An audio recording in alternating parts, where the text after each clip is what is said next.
So in this QuickBooks tutorial, I'm going to teach you how to manage your restaurant, catering businesses, and bar on QuickBooks desktop accounting software. So this video would help you understand the process of managing your restaurant, your catering, and also your bar business. Now, restaurant businesses are actually everywhere, and one interesting thing about this business is that you have a lot of inventories to deal with. In short, at the core of your business is inventory.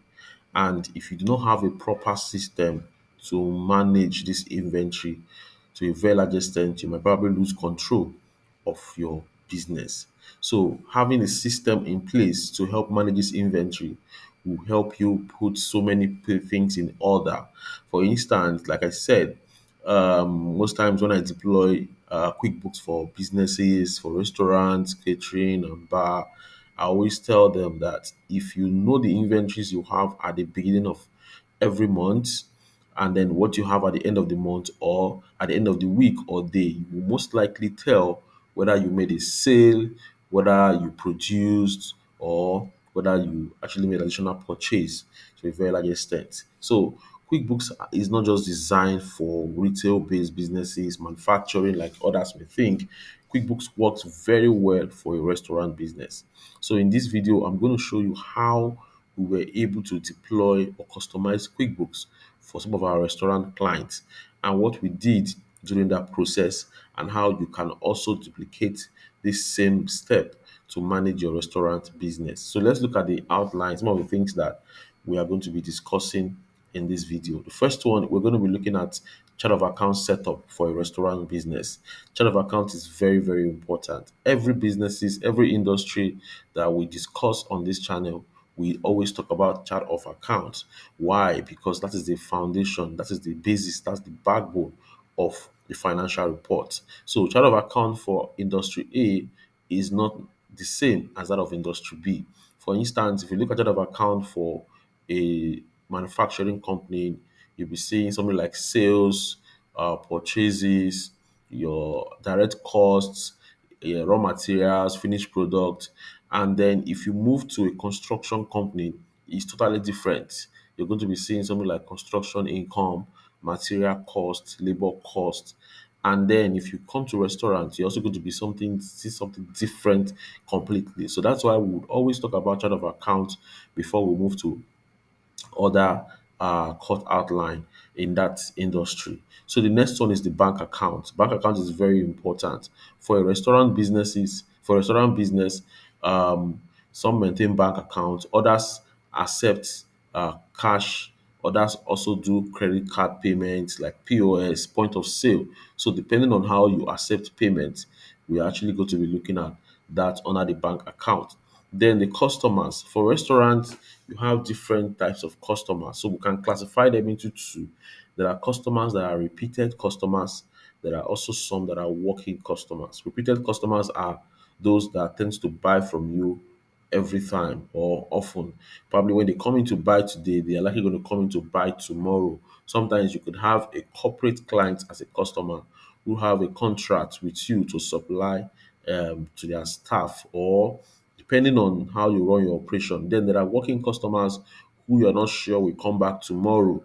Those ones they come in at random. So they walk in, they pick whatever they want to buy, and then they are out. So we're going to be looking at how to classify your customers to either repeated or walk-in, or you can have them together. Then the other one is vendor.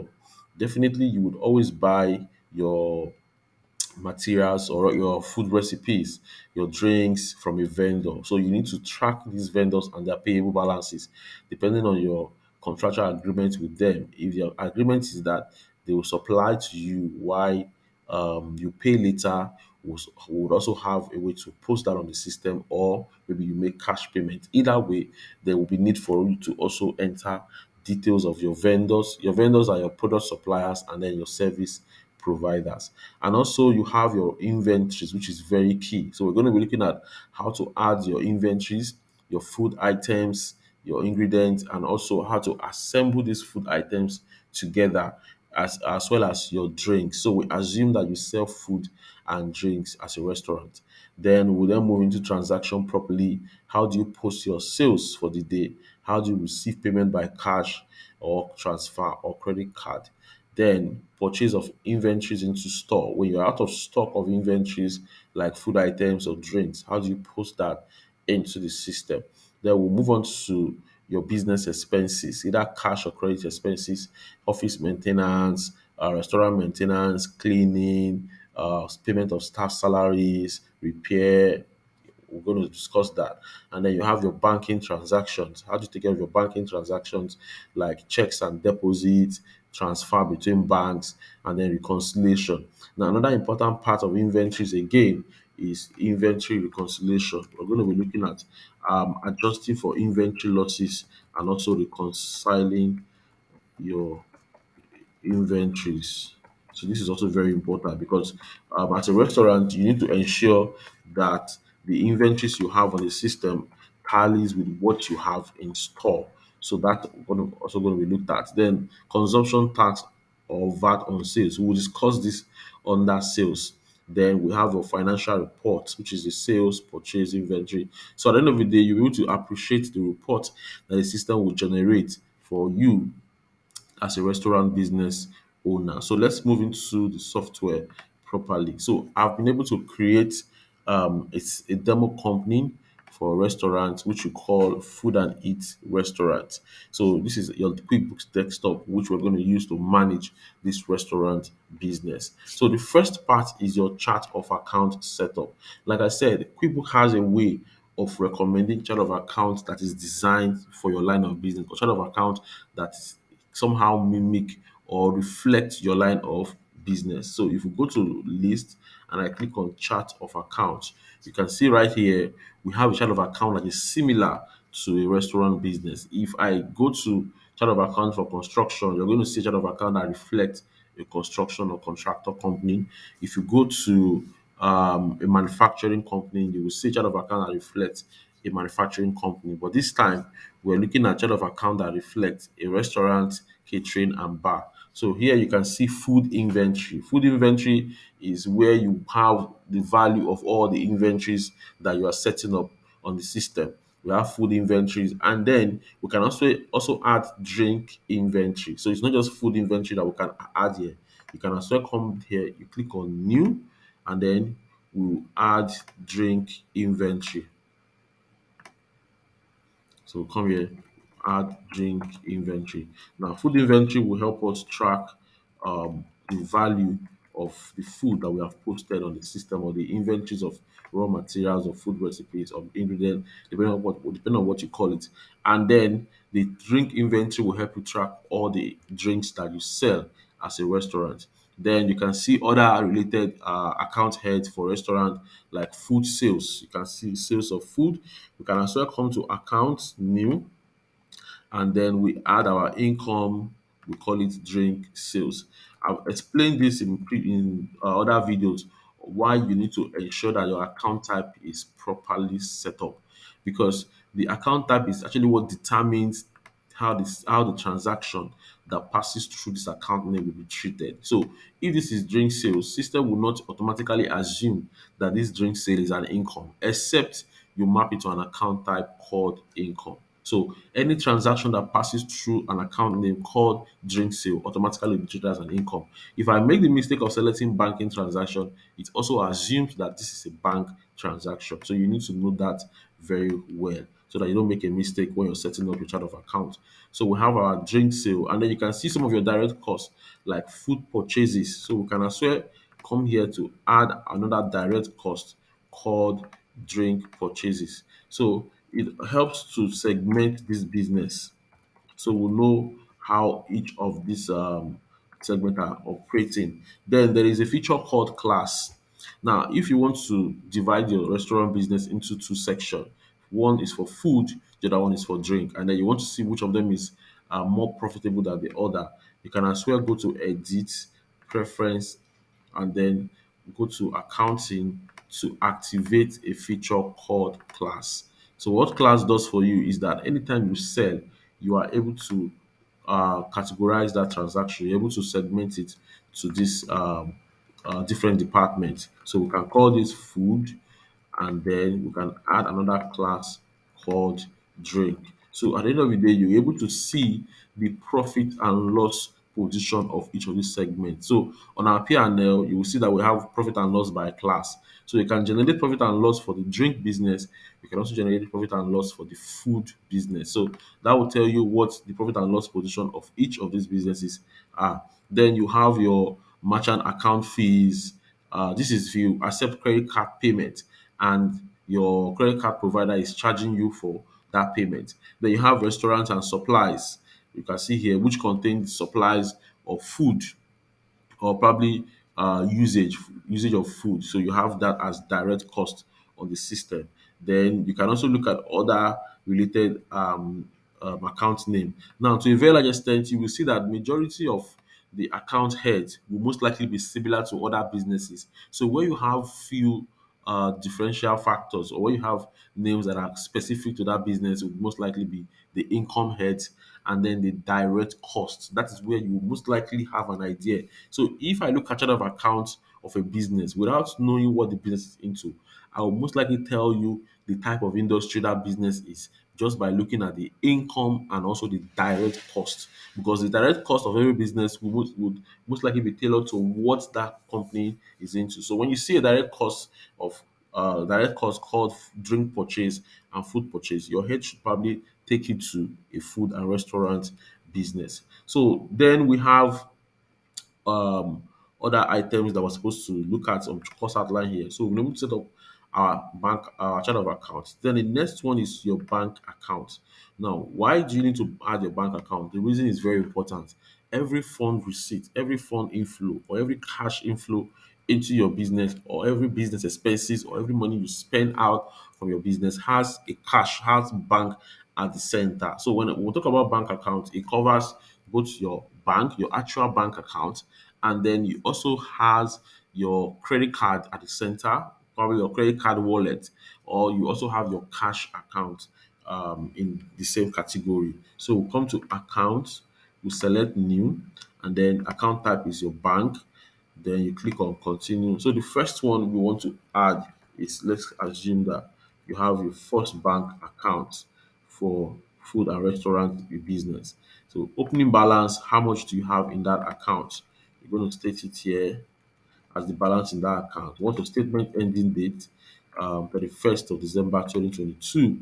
Now, statement ending date is very important. This is the date you want to start tracking your finance in QuickBooks. It must not necessarily be the same as your financial year, but it's a lot easier if it tallies with your financial year. So if your financial year runs from January to December and you are now deploying QuickBooks at the end of the financial year, it's a lot easy. All you need to do is close your book for the year and move all the relevant account balances. But if you're actually setting up this QuickBooks mid-year, probably like 6 months into your current financial period, it's still not bad. But you have two options: either to go with end of the year and then post all transactions from the beginning to that 6 months, or you start with the current date and move on. So we call that today's date. So either way, you are probably at your own.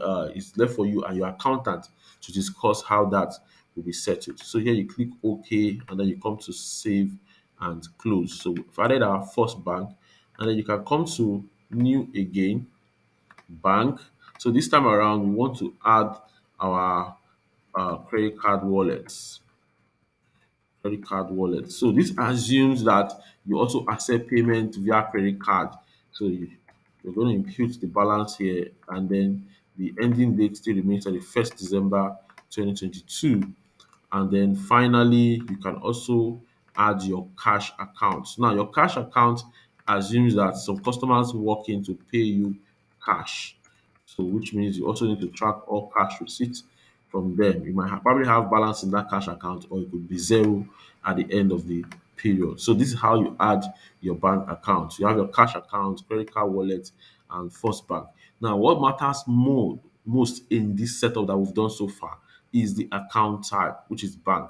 If the account type here is income, income, income, I can bet you system is going to treat all this as income transaction and not banking transaction. So your account type is a major factor. It helps the system to know how you want that account name or any transaction that passes through this account name to be treated. So we discuss the bank account. Then the next important one is the customers, which is who can be repeated or working customers. So here, let's come back to your home page right here. We have our dashboard.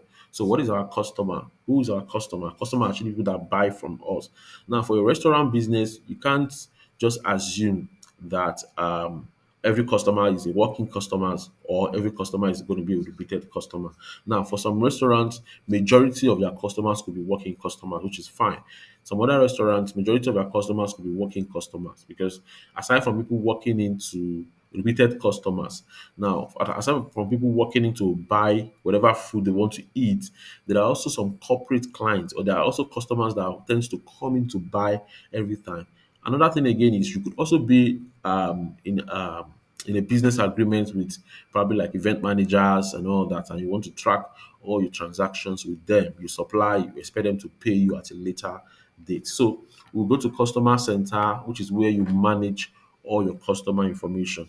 On this customer center, you're able to add a new customer, you're able to edit a customer and also delete a customer as long as the customer doesn't have a balance. One control system or internal control system that QuickBooks has built into this application is that you can't just delete a customer when there's a balance in the name of that customer. So if system allows you to do that, then it gives room for fraud. So you can't delete a customer when there is room when the customer has a previous transaction which you can only make it inactive. So let's come here, add new customer. So for your working customers, you give them a general name called work-in customers. Now, these ones are customers that walk into the store to buy your products or to buy the food they want to eat. You click OK.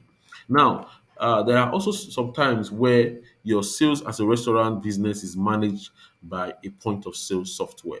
So you can also do that. So we're going to do a video on point of sale software, how to use point of sale together with QuickBooks. But this restaurant business assumes that you you are not just interested in working customers alone, you also want to track customers' information.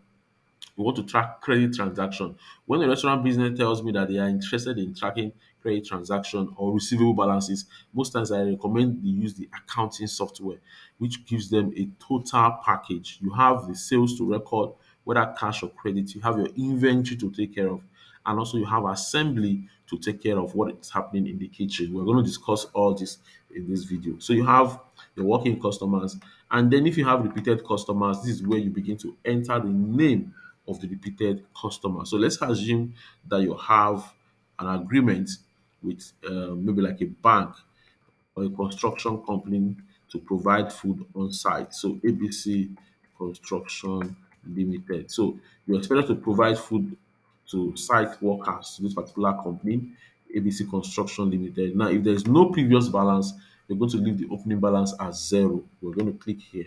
So these ones are your repeated customers, people that are likely going to buy from you every now and then. And then you also have a maybe like clear events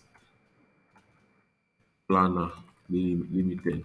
Now, this customers also is engaged in hiring you to provide catering services for some of the events that are coming up. So now, under the opening balance, if there's receivable as at the time we're setting up this QuickBooks, which is 31st December 2022, then you're going to impute that as your receivable balances. What does that mean? It means that as at December 2022, this guy is yet to pay you for the services provided. So you have that as your customer. So customer center, it's quite straightforward. You don't have any issue. Like I said, if you want to delete a customer with an existing balance, look at what the system will tell you. QuickBooks cannot delete this name because it has a balance or it is used in at least one transaction. Those are the control measure built into the accounting software. Then we move to vendors. Who are vendors? Vendors are your service providers or your product suppliers. So let's go to vendor center. So on vendor center, you have the option of adding the vendors or supplier of all your raw materials. So if you buy raw materials from a company called Food Co Limited, and as well include them as your vendor. If you have any outstanding balance, you could have entered them as receivable payables. Then if you go back to another vendor again, you have Markets Technology or Marketplace Limited. Now, assuming these guys help you to shop for different products or different raw materials online, and then they get it delivered to you, you have them right here. So if there's payable, if there are payable balances to this guy, you can as well input the payable balance here. What's the payable balance? The payable balance is the amount you owe them as at the time you're setting up this software on QuickBooks, and then you click on OK. So we've added two vendors. You can as well add as many vendors as you want. Now, if you work with delivery companies to help deliver your food, they are also your vendor. So you can also come here to say you have FedEx Limited as a delivery company, and then you impute. So you can see here. So this gives you option to add all your vendors. Your vendors are not just companies or individuals that sell product to you. Your vendors are also companies or individuals that provide services. So vendors are food suppliers and also inventory suppliers and then service providers. So you've added your vendor. So let's move to the next slide, the next outline. Customers, we discuss customers, vendors, your inventory. At the heart of a food and restaurant business is your inventory. Your inventory is very key because everything you do on a daily basis as a restaurant is centered around inventory. So you should find a way to manage your inventories properly. So first we'll check if inventory is activated on the system. You go to edit, you select preferences, and then we click on item and inventory company preference. You can see that inventory is set up right here, which means we can then proceed to add our inventories. Now, for a restaurant business, you have two types of inventories. We have the one for food, and then you have the one for drinks. So you go to list, item list. You can see on our item list, we don't have anything right here. You go to item new. So I'm going to add different types of inventories or all the food recipes that we have. Now, look at these types of inventory we have here. We have service, inventory part, inventory assembly, non-inventory part, other charge. So you are now wondering, what am I going to select? Now, if you're going to add all your raw materials as a restaurant, you select inventory part. Inventory part is used for goods you purchase, track as inventory, and resell. But this time, you're not reselling them, you're using them to produce. So all the raw materials that you need, you're going to add them right here. So let's go back to our bag of one of our inventory is rice. Number one, as a restaurant to sell rice. So how do you measure your rice? You come to unit of measure and then you select how you measure your rice. So let's say you measure your rice in kg, for instance. You come back here, you say in kilogram. So what is the quantity of rice? What's the quantity? That's a kg total that you have in store. Let's say you have 100 kg of rice in store. Then this is going to map to food sales, sale of rice. Then the next thing is what is the cost per kg to you? What's the cost of rice per kg? Now, assuming the cost of rice per kg is 350, we're going to input 350 right here. Do you have a preferred vendor that you buy from? If you have a particular vendor you buy this from, you can as well enter the name of the vendor. But if you don't have, you can just leave it blank like that. Then, do you have minimum and maximum reorder level? Now, minimum reorder level is that low level where your inventories will get to. System automatically allows you to buy new inventory so that you don't run out of stock. That's what reorder point is. Reorder point is that level either to the top or to the bottom where your inventories get to and system begin to alert you. Now for minimum reorder, it tells you that you are low in stock. You need to add to what you have. Then you then initiate purchase order and receive inventory. But the maximum reorder level is that level where you will get to. System begins to alert you that you have it in excess.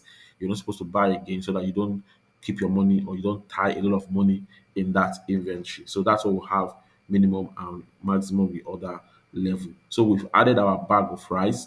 We click on next. What else are we adding to the system? So we can add different items. You can add another item called no cube. This is like a spice. How do you measure this? You measure it in pieces.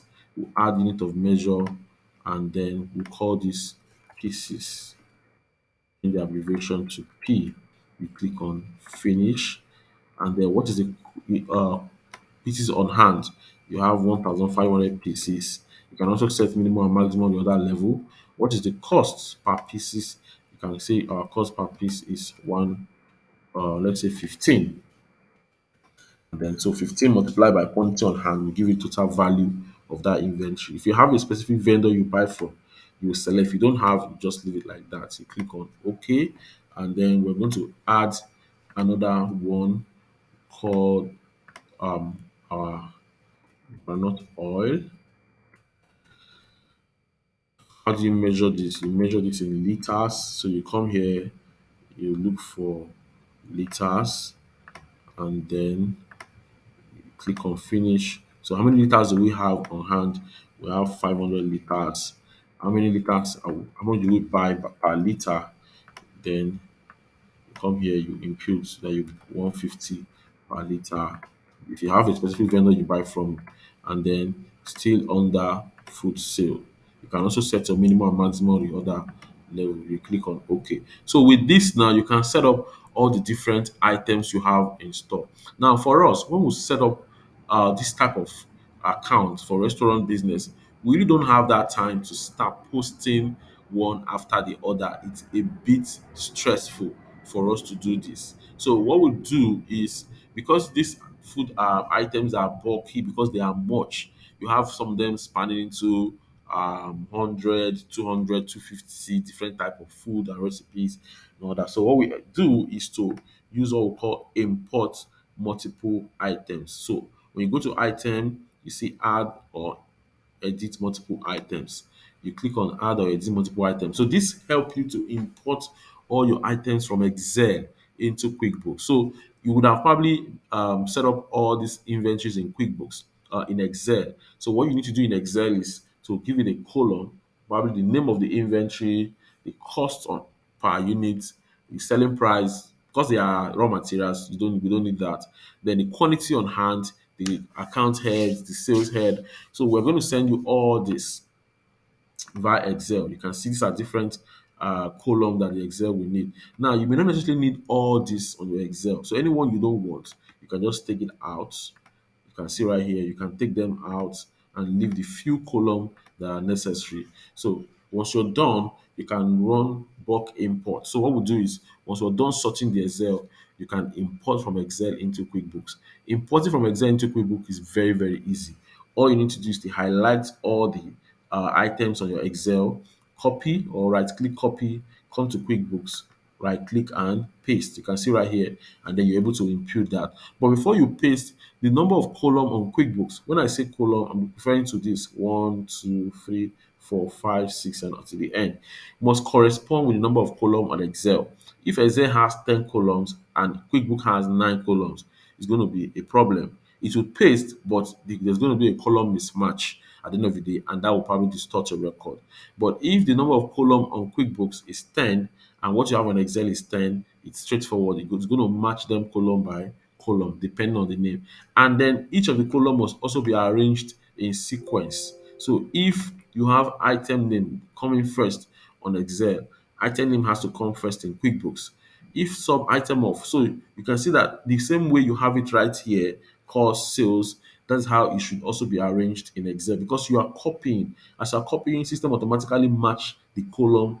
The first column will match with the first column, second column will match with the second column, up to the last column of your data. So that is how the system is going to run import for you from Excel. But I'm assuming that we have few items to post, and because this is just a tutorial class or tutorial video, you just understand the process and then see how it works for your line of business. So we've done that of a restaurant. Then another type of inventory we want to add is inventory assembly. How is inventory assembly different from inventory part?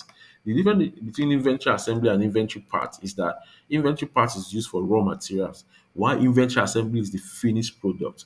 All the raw materials that we've added, they are enough for us to probably cook a special kind of rice. So all we just need to do is you give it a name. So let's say we want to use it to cook fried rice, for instance. You come here, You impute your fried rice. Now, your fried rice and your normal rice are not the same. This is a final product. This is a finished product. So you need to select inventory assembly for your final product. Then what's your unit of measure? Unit of measure is how you intend to sell this rice. We're going to sell this rice in portion, and then you're going to enter unit of measure as portion. For instance, here, so, big question. Since fried rice is an inventory assembly, what else are you supposed to do? You're supposed to impute all the raw materials, all the food ingredients that are needed to produce this item. So that's how restaurant operation work. This is the major headache that most restaurants are facing today, not being able to track how their food items or how inventories at the kitchen are being used on a daily basis. So this is exactly what the system will do for you. Once I impute fried rice as a final product, you have the option of entering all the necessary items that I need to produce that fried rice. First, I need my rice itself. Second, I need my ground oil, and then third, I need my no cube. So this is just an installation of a demo. Now, once you input all this, the next thing is what is the quantity required for rice? How many kg do we need to get a portion? Remember, our fried rice is measured in portion. So how many kg do we need to get a portion? So let's say we need like 5 kg to get a portion. You're going to input 5 kg. So if 1 kg is 350, 5 times 350 will give us 1,750. System automatically calculate the cost of producing one portion. Then for your groundnut oil, how many liters do you need to have one portion? We input that right here. So let's say we need 0.2 liters, which is 20% of 1 liter. And then for your knock cube, how many do you need to have one portion? We only need one. And then when you sell this fried rice, where does it go to? It go to food sale. Now you can see that based on these configurations of all the necessary ingredients that are needed to produce this food, we are now able to arrive at a cost of 1,795 as the cost of a portion of rice based on all the material that goes into it. Now, when you sell this, we sell this at 2,500 per portion. Definitely, we can't sell at a loss. For us to remain in business, we have to make profit. Now, do we have any portion of rice existing in store as at the time we are producing this? We may not have. Now, another thing about restaurant business is that at the end of the day, whatever food that is left as left or leftovers, you are going to be taking them, writing them off to a cost account. So you're not going to be keeping them till the next day. So it means that our quantity on hand will be zero. So at the end of the day, we should probably be having 000 for our rice. Why? Because we don't want to keep those items for the next day. If it's an item, if it's a food that you can keep to the next day, you don't have issues. Whatever you sell to, you can probably continue the following day. So that's where we have the quantity on hand. So at the end of the day, the leftovers are going to be entered as quantity on hand. So if as at 31st of December, when we're posting setting up this record, we have leftovers in store, you probably would have entered that as quantity on hand. Then your asset account, this will be your food inventory account. So we're taking this to your food inventory account. So this is a normal demo of how you should configure each of your recipes as a restaurant. Number one, add all the necessary items that you sell, your ingredients. Number two, get a formula or get your bill of material right on paper and then do the necessary posting right here. The most important part of this bill of material configuration is the quantity that is needed to produce one of your final product. So that when you say you want to produce 10 of your final product, based on the bill of materials, system will calculate the numbers that you need to get that done. So we already have this set up in place. Once we're done, we click on OK. Remember, we are not producing yet. This is configuration, this is setup. When we get to production, you will see how it's handled. So right here, we have our fried rice already set up as assembly. The next inventory you want to set up are your drinks. So let's say you have Coca-Cola as a drink that you sell to your customer. How do you measure your Coca-Cola? You measure them in pieces, maybe because you sell them in pieces. Now, one of our videos where we'll be talking about wholesale and distributor company, there we're going to be looking at packaging, where you have your inventories packaged either in carton, in crate, in container. So there you understand how to package your inventories. So when you're adding unit of measure for your inventories, first you need to ask yourself, how do you sell this inventory? If you sell your inventory in pieces, it wouldn't make sense adding them as a carton or as a bag, even though they come in as a bag or container or crate or carton or whatever uh, package they use. What matters most is how you sell it. So if you sell it in pieces, then you must track it in pieces. If you sell it in container, in carton, then you must track it in carton. But if you sell as both pieces or carton, you must use pieces. So it's very important you understand this advice that I'm sharing with you. I've seen situations where businesses sell in pieces and carton, but they are tracking their their inventories in carton. When you track in carton, it becomes very, very difficult to sell in pieces. But when it's track in pieces, it's very easy, meaning that you can sell both in pieces and also in carton. So we'll talk about packaging inventories under wholesale and distributor business. So when that video is ready, I'll probably add it to this description. Depending on where you're watching this video from, just check the description. If I have the video ready, you probably find the link right there. So now we're adding our drinks. We have Coca-Cola in pieces. What is the pieces? What's the number of pieces of Coca-Cola we have in store? We have 4,500 pieces.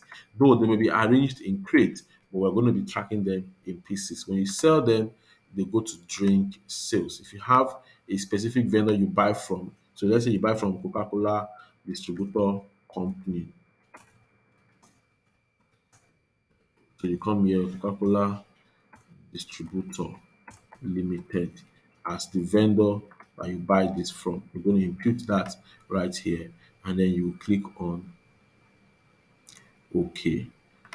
So here we just this is just a demo. We've added the ingredients, we've added the inventory assembly, and then we have our drink set up already. So let's go back to our course outline to look at. So this is for inventories of raw materials and drink. So now how do we track production at the kitchen?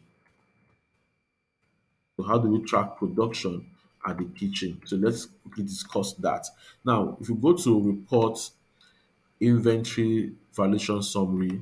You can see right here, we have our inventories already set up. The one of raw materials, we have them, and then the one of final product, we have them. Note, we have not produced. This is just configuration. So let's assume that at the kitchen now, they want to produce, remember our rice is measured in portion. So let's say they want to produce 100 portion of rice for the day. Remember, again, if you don't have enough item in store, you won't be able to proceed with that production. System automatically alerts you that the materials are not enough. So you need to ensure that your inventories of raw materials are up to date when you want to run production. So how do you run production? You go to inventory assemblies and then you select build assemblies. So when they tell you at the kitchen that, oh, we have produced 100 portion of rice or we now have 50 portion of rice available for sale, you don't need to ask them how many unit of the raw materials, how many unit of groundnut oil, maggi, whatever rice was used. You don't even need to bother about that. What you just need to do is to impute the quantity of the final product that they produce. The moment you do that, system will estimate what is necessary based on the configuration. System will tell you what they have used to produce that. So if they are overusing the ingredient at the kitchen, or there's a form of theft going on where they will tell you they've used five, but at the end of the day they ended up using 10, maybe they steal the added at five. You don't have to bother your head. System will automatically help you correct that. So this is where the major headache for restaurant business is coming from. So when I say I want to produce 100, system will tell you whether you have enough to produce 100 or not. Like here now, you can see QuickBooks doesn't have enough components, meaning that if they tell you they've produced 100 and you know that they don't have enough materials in store, you begin to query them. So you don't have enough material to produce 100 portions. So let's come down to 50 portion of rice. You still don't have enough, you can see. So let's come down to 10.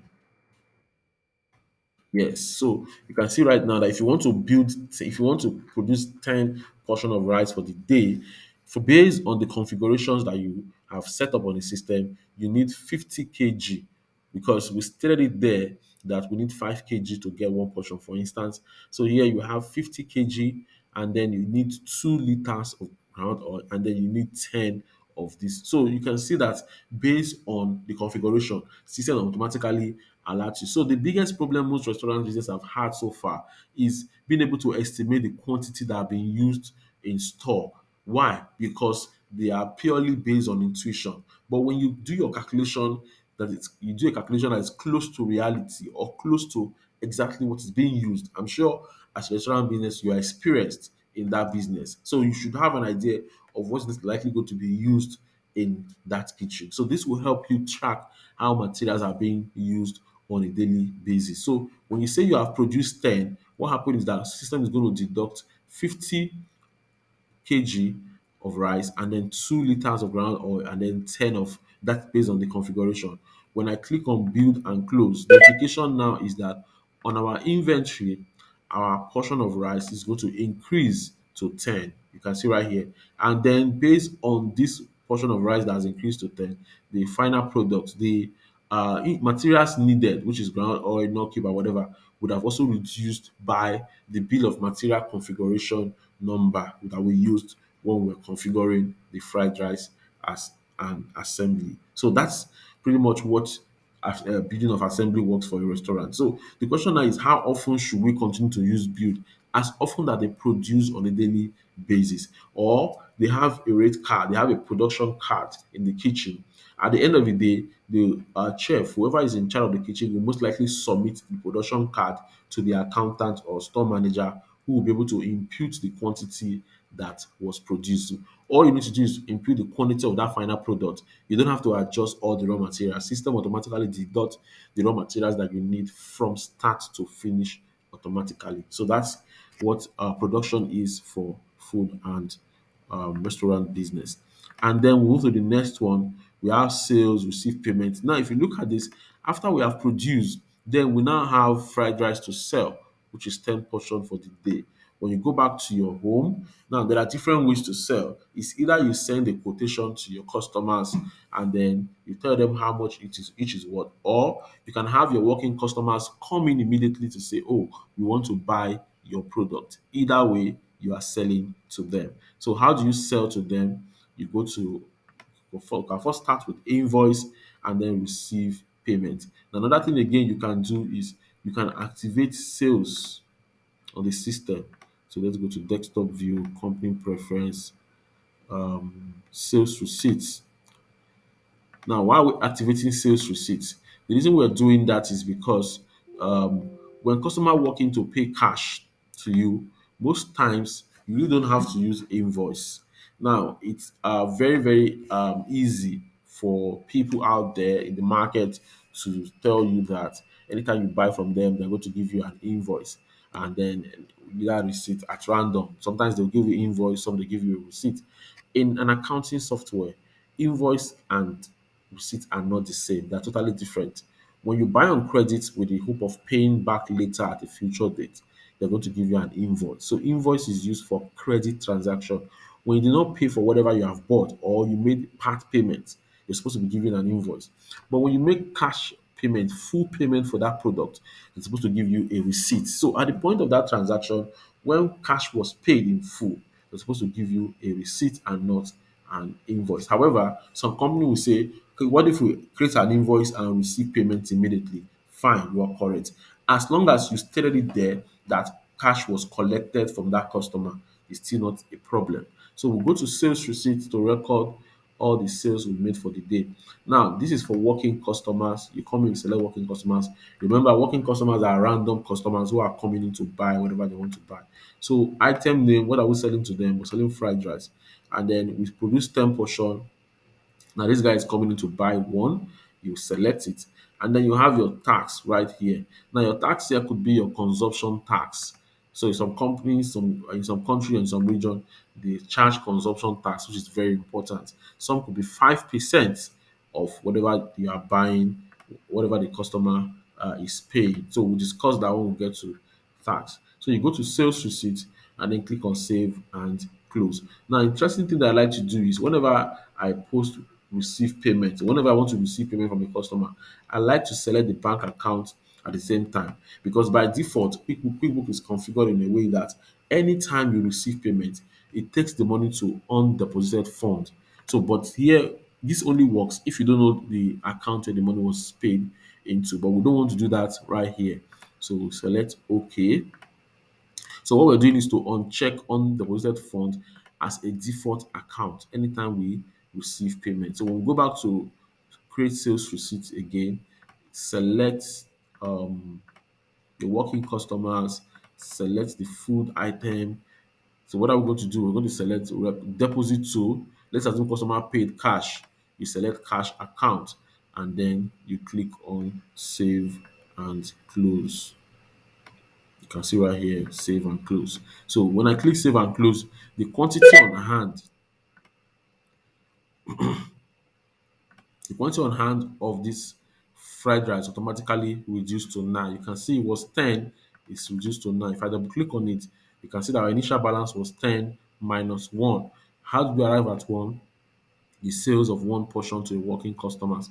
Then our new quantity is now 9. So that's how you're going to treat all this. So right here, you can see the summary of all your inventories. As you continue to sell, your inventories will reduce in store. Now, what if we're dealing with a repeated customer? That's where you then create an invoice, assuming they're going to buy from you on credit, or assuming it's a special order from one of your major customers, maybe like an event planner. You come here, you enter clear event. Clear event wants to get 5 portion of fried rice. You can see here 5 times this will give you 12.5. And then you're able to input every other information that you need. Now remember, this supply is on credit to them, or they made sometimes you can even enter part payments and they tell you once the job is delivered, we're going to pay your balance. So you create an invoice of 12.5, you click save and close. Now remember the class we talked about. This is connected to class. You click on OK, and then we come to receive payment. Who are we receiving the payment from? We're receiving the payment from this clear event planner. Remember, they owe us 340, now they're paying 12.5. So let's assume that they made the part payment of 115. So you can as well click save and close. So we are receiving part payment from the total amount they owe us. So if I go back here, then you select the bank where the money was paid into. I'm supposed to have received that money initially at the point of receiving payment. You have the option of selecting deposit to right here. So you can see the workflow. So where the major work is in inventory. Once you get your inventory right, these processes are seamless. They are quite straightforward. Receive payment, record deposit. So for working customers, you're going to use sales receipt directly to post because they are paying cash. For repeated customers who buy on credit from you, you're going to use the invoice. Now, when you also go back to your report customers are receivable, you will see that this customer is owing you, which is clear event planner. You invoiced them earlier, you invoiced again, now they paid you 150. So this is the balance, which is 202,500. So let's look at the next area to discuss here.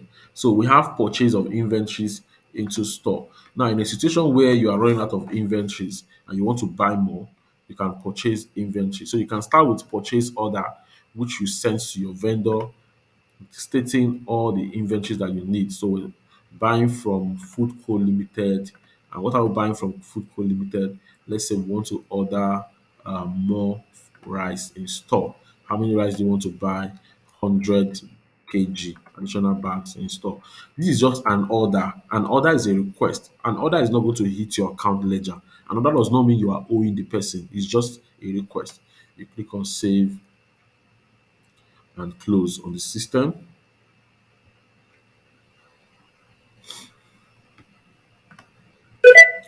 And then the next thing is to receive inventory. So the moment they respond to you, they're going to send you the inventory with bill. So when you click on Food Co Limited, you can see right here, based on the purchase order we erased earlier, an open purchase order exists for this vendor. Do you want to receive? Yes. You click. So this is the order we erased earlier. System automatically import details of that order to this section. So here you can see the 100 bags of 100 kg of rice at the cost of 350, which gives us this. Now, what's class? So class lets you segment or departmentalize your posting so that you'll be able to know what each of the departments are doing and how they are performing. So that's why we're selecting food right here. So the moment you click save and close right here, it means that they are owing you because they finally supply. So when they supply, they supply with their own bill. So in the books of account, it becomes a payable in the name of that supplier. So when we go to vendor balance summary, you can see now that you're owing Food Co. Limited based on the new order that you receive from them. Now, if you want to settle them, if you want to pay them, you can go to pay bills. So another thing again you can do is if it does not require you to raise purchase order, maybe you go to the market, you go to their store to get this product and decide to pay later, you will use enter bill. So enter bill and receive inventory with bill are the same. So don't mind the fact that you're in different position. So you have that right here. So let's move on to the next part. So record business expenses. How do you record business expenses? In QuickBooks, we have two type of expenses. We have cash and then we have credit expenses. Cash expenses are the one you incur and settle immediately. Oh, I want to buy additional product and I want to pay you cash without posting, without resulting to advanced settlement. I'm going to use write check. So write check is used to settle a transaction. That's why when you go to write check, the first thing you select is your bank account. You have the option of selecting your cash or bank account, meaning that you're making immediate payment. So let's say I want to buy drinks from Coca-Cola. You come here and then you select your item. When making expenses, note that we have expenses, we have items. So if you are ordering items only, you select item. But if you are paying for an expenses, maybe services rendered, what if you are doing both? You first fill in the item and then you come to expenses. Like let's say Coca-Cola, we are buying let's say 150 pieces of the bottle, and then you are now going to impute the cost at 100, and then the class, this is drink. Now note you are paying cash. Now when you buy this, you are not going to be the one to carry it, you're going to pay for delivery. So you can come to expenses later and then come here to add delivery charge. And delivery charge is not here as expenses. So you can enter setup. Note this is an expenses. You click OK. So we've added delivery charge. How much is our delivery charge? 500 USD. And this is also tailored to your drink business. So you can see the total 15,000 plus 500 will give you 15,500. So you can post for both expenses and item. So if we click on OK, the balance in this account is going to reduce by this 15,500. So what we're doing is we're posting cash expenses, expenses that we don't want to settle, we don't want to settle at a later date, expenses that we want to be able to pay for at the point where the services or the product is supplied. That's for cash expenses. If it's a credit expenses, you go to enter bill. You can see that enter bill and write check are similar, only that on enter bill, there is no room to select your bank account, meaning that it's where you hold your expenses, expenses that have been incurred, services that have been rendered, or product have been supplied with no immediate payment. You're going to post them under bill. So if I have FedEx as an instance, you can come here and then select delivery charge to from FedEx, and then you click on enter the amount, then for what? Maybe for food delivery. Now, because you're using bill, it means FedEx has rendered the services, but you are yet to pay them. That's why we're using bill. So bill is for expenses that you have incurred with no immediate payments. So let's move to the next one.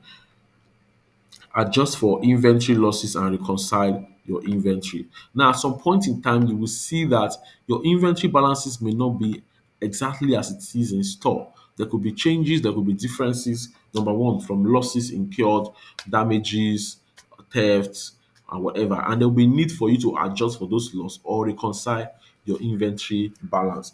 Again, at the end of the month, you can also instruct them to do a physical count. On the system, we have physical inventory worksheet.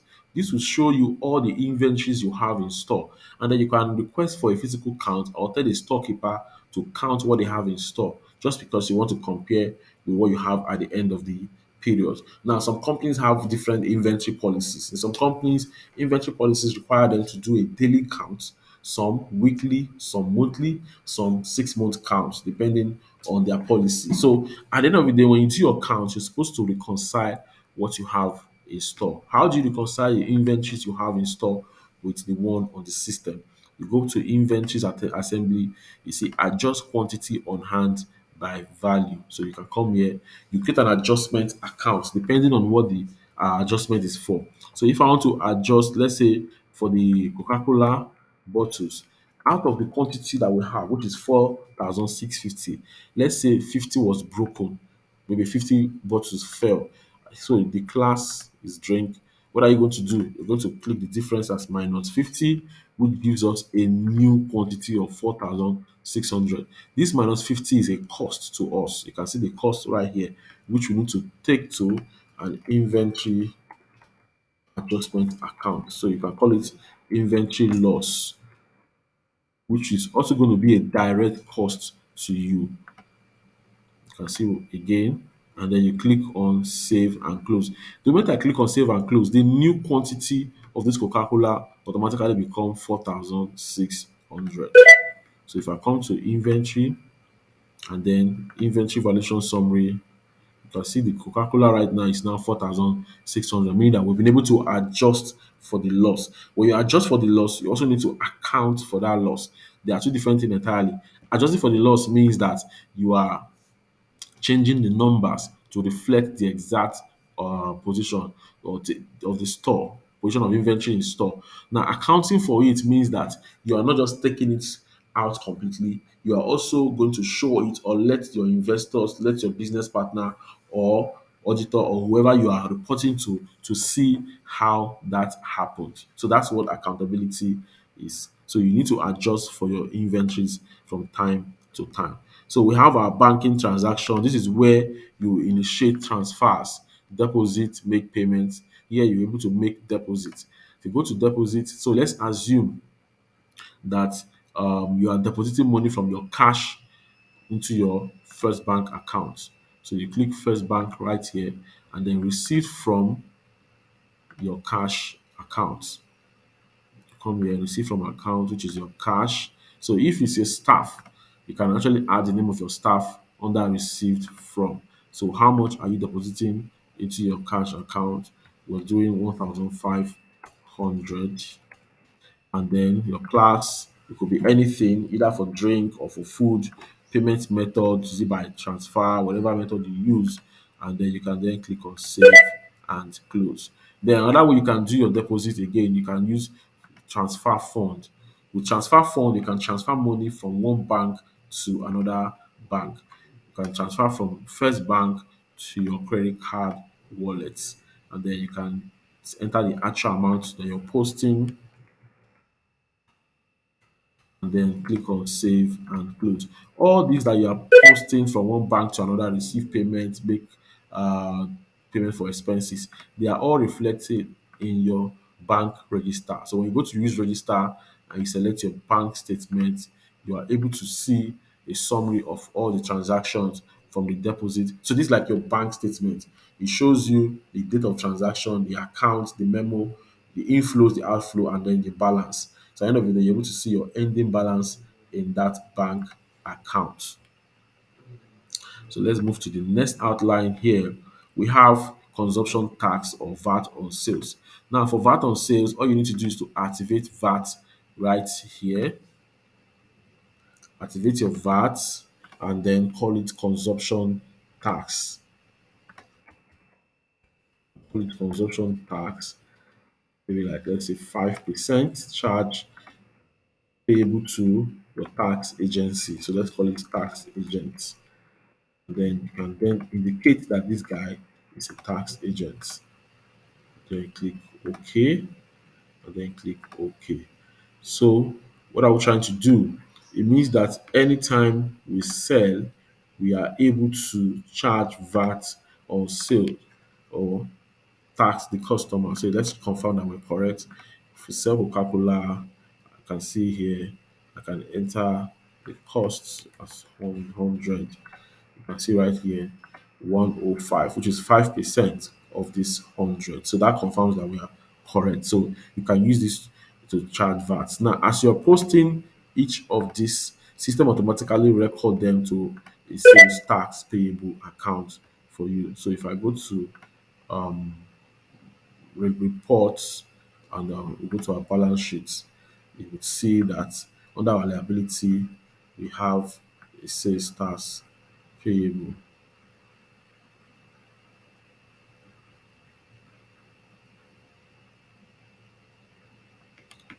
We go to lists, chart of accounts.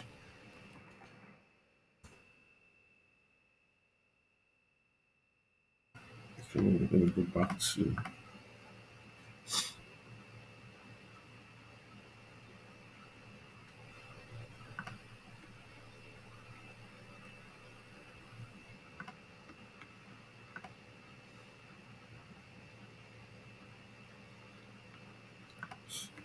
sales tax. Okay,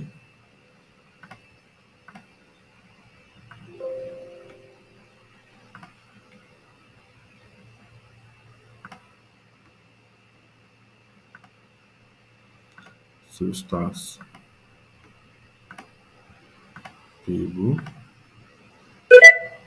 So let's go back to reports, balance sheets, and then see if it's going to reflect. Okay, this is it. Sales tax payable reflecting. So until we pay that, it continues to show in our book as a payable figure. Then we have our reports. Now, everything we are posting on the system automatically reflected in our reports. That's the advantage of an accounting software. You don't have to prepare any report again. All you are posting on the system automatically gives you your profit and loss for the period. You can see your profit and loss, you're able to see your drink, what you have generated from drink and sales, and then you can even see your cost of sales. You can see your inventory loss, and then it will tell you whether you're making profit or not. And then you can also see profit and loss by class. Remember, class is where you have your department. So you can see drink department, you can see, and then food department, you can see. So food department had made a loss of minus 2,000, drink is minus 601. So you can generate as many reports. You can see your customers and receivable. You can see your vendors and payable reports. You can even track your purchases either by vendor. You can see your inventories in store, and then you can generate a trial balance on the system if in case for audit purpose. For audit purpose, you can generate a trial balance on the system. You can see right here. So system gives you a lot of reports. You can generate a lot of reports from the system, and the other banking, you can see your deposit details, and then you can see your check details on the system. So this explains everything you need to know as a restaurant and how to manage your restaurant business in QuickBooks. Like I said, if you're interested in managing your restaurant, your receivables, your cash, your inventories, production all in one, I would recommend you go with the accounting software. The desktop version still works for now. As I when we were doing this recording, desktop version still remains the best QuickBooks software for restaurant business. The online doesn't have that functionalities, especially inventory assembly. But if you are interested in just sales, for your sales, and then you want to use the accounting software to track production, then I would strongly advise that you use QuickBooks POS to manage your sales from the front end, and then use the accounting software to manage what goes on in the kitchen, especially the inventory side of your business. If this is the first time you're actually watching this, you can click the subscription button and turn the notification bell for more videos. So I'm sure by now you should have probably mastered everything you need to know about QuickBooks for restaurants